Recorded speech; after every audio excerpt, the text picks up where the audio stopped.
Shalom, shalom, everybody. Shalom, all friends and family, all the YouTubers, subscribers to my channel. Shalom, everyone. This is going to be a quick message. It's not the Shabbat yet. It's not the Shabbat, but I'll go ahead and record this video. It's in my spirit to speak on this, and I will upload the video on the Shabbat. I just wanted to bring this message to you guys to, be mindful and be aware as to how you treat people. Just treat people the way that you would want to be treated. There's still some good people out here in the world. I know sometimes it just doesn't seem like it, but there are still some good people out here that just few and far between. And, how you treat someone and how you help someone and how you look out for another could easily influence other people to start following suit. I'm just, saying this message, because you don't want to burn all of your bridges. If you do burn your bridges with everybody, you got to learn how to swim, because you never know when you're going to need someone. There was a particular point in time in my life where I was not doing very well. I would say maybe about a couple of years ago, I was doing pretty bad. I was out of work. I pretty much lost everything that I had, like everything. I lost my car, all my personal possessions, all my belongings, my home. I lost everything. And when I was at my lowest, I reached out to a relative, my sister, for pretty much for me, just a little bit of help. I needed a place to stay for like a month and a half, so that I could, accumulate enough paychecks at my job and, move out and, get my own.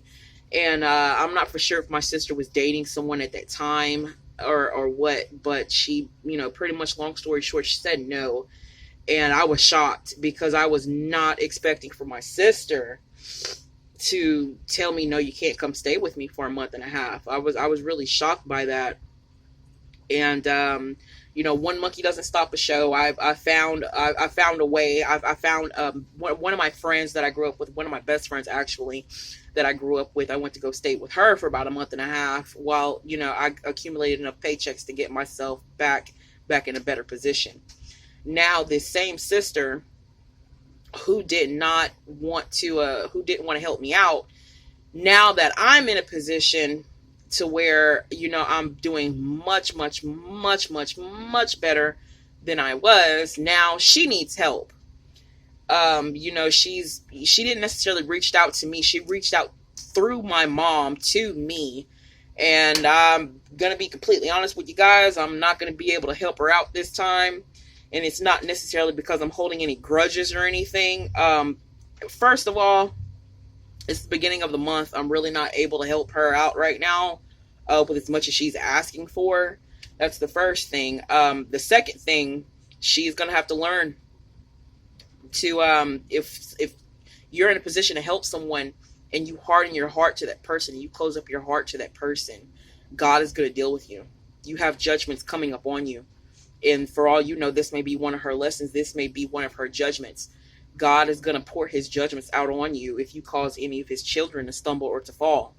Now, I'm not saying that the hardships that I had in life were her fault because she refused to help me.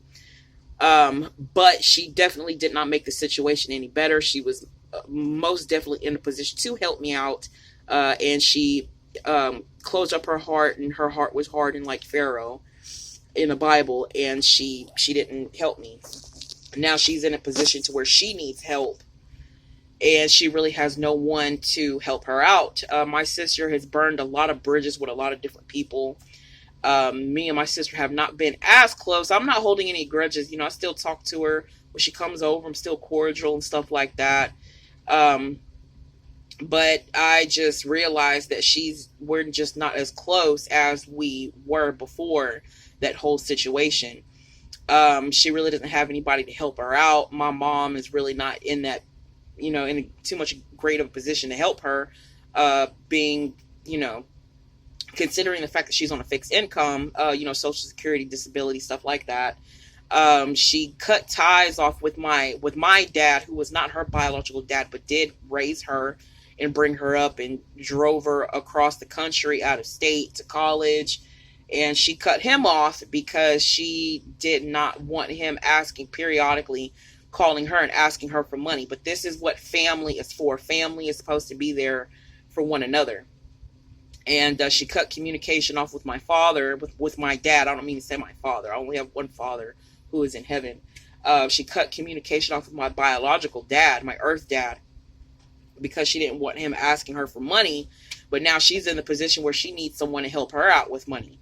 But if she would have just done the right thing and not, just be so closed off and a hermit and just, living in your own little world, not only could have possibly called me, and I would have, just try to see what I could squeeze out. She would have had my biological dad to also help her out in this hardship that she's having. It's just really you just have to be careful how you treat people.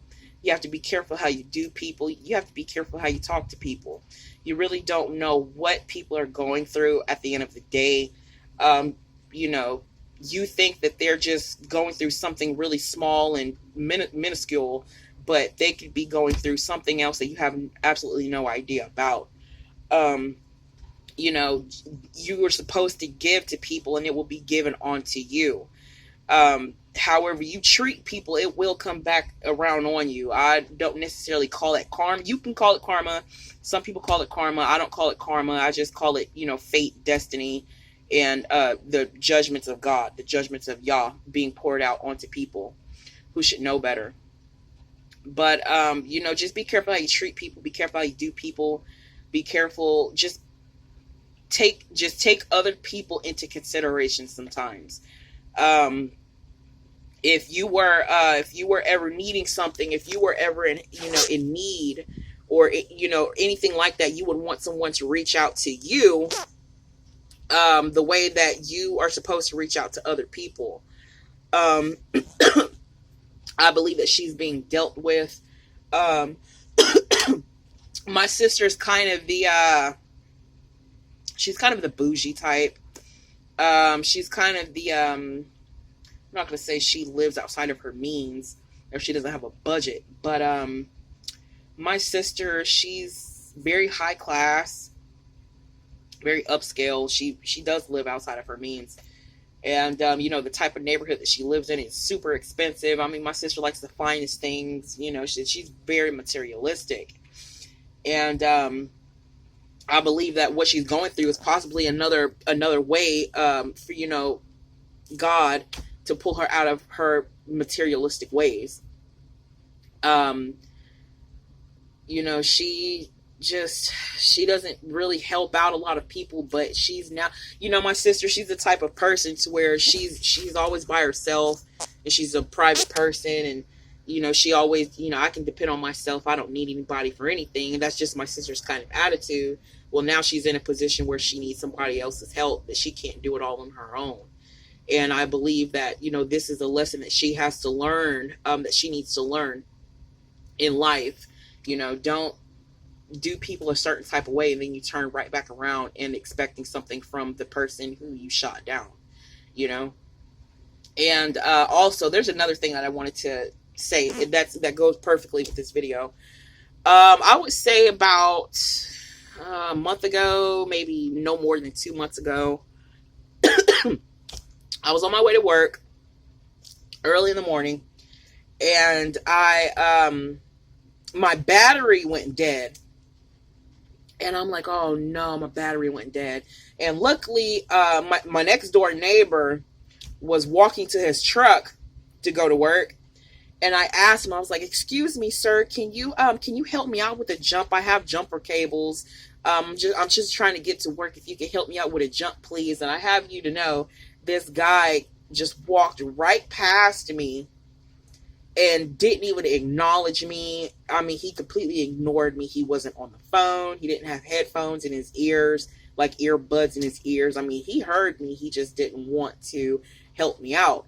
I mean, like, come on, guy. Like, seriously, your car's parked like literally right next to mine. I got jumper cables. All I got to do is just pop the hood and connect them. I mean, like, it would have literally taken like not even 2 minutes. It would have taken like a minute and a half for you to crank up your car, let it run for a few seconds while I get some juice out of it. I would have disconnected the cables off of your battery, popped your hood down, and we're good to go. It would have taken no more than a minute and 30 freaking seconds for this guy to help me out. You're gonna spend that waiting at a red light just to get on the freeway, and I couldn't believe it. And I'm not even gonna lie. I'm gonna be completely honest with you. I was furious in my flesh. I was so upset. My flesh was really getting the best of me, but I just swallowed it. I'm like, don't, just move on, because there's going to be a point in time in his life where he's going to need some help, and he's not going to have anybody to help him just because he didn't help me and he completely ignored me. Somebody's probably going to do him the same exact way later on. Well, I ended up having to call insurance, and a record came out and gave me a jump, and I was able to get to work. I made it to work like an hour late because I had to wait like a long time for the record to get there. But the record came out and gave me a jump. I left it, it was running for a little while, a few minutes. Then I took off, went to work, got to work an hour late. Now, about a week ago, I was coming back from the store.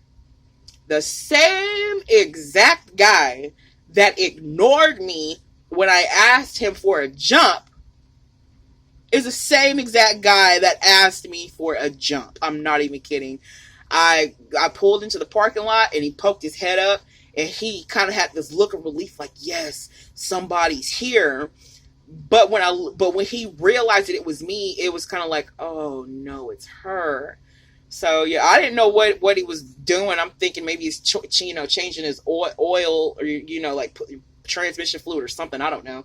So I get out of the car, and I'm starting to walk off. He's like, excuse me. He's like, do you mind if you can give me a jump? My battery's not working.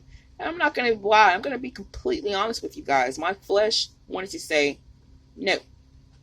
My flesh wanted to just completely ignore him and take off walking the same way he did me. But I was like, let me not, because this is confirmation to me. My Father in heaven he's so good, and he's so gracious. He's giving me confirmation that what you do, you shall reap. Whatever you reap, you shall sow. Whatever you do shall be done unto you. Now, I needed a jump. This guy didn't help me out. Now he needs a jump, and he's asking me for my help. So, of course, I want to please my Father in heaven, and I'm not a very ugly, nasty person. So I went ahead and I gave him a jump. And, he didn't say anything. I'm sorry about that last time you asked for a jump. I was trying to get to work and blah, blah, blah. He didn't say anything. He didn't say anything about that. He's probably trying to, he's probably thought I forgot, or I don't know. But he didn't say anything about it. And, I gave him a jump.